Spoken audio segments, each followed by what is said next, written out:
అధికారిక భాషా చట్టం ద్వారా 1966లో తెలుగును రాష్ట్ర అధికారిక భాషగా ప్రభుత్వం ప్రకటించింది.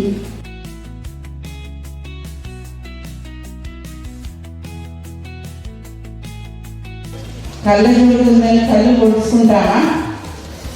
ఆంగ్ల భాష ఉందని తెలుగు భాషను వద్దనుకుంటామా?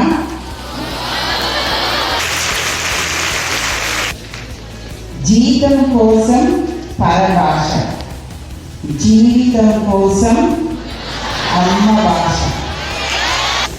చక్రవర్తి శ్రీకృష్ణదేవరాయలు చక్కగా చెప్పారు, దేశ భాషలందు తెలుగు భాష.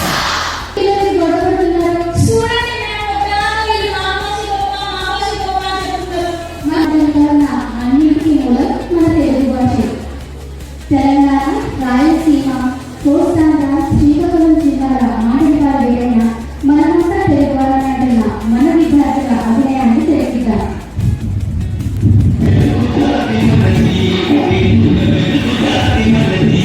అందరికీ తెలుగు భాష దినోత్సవ శుభాకాంక్షలు.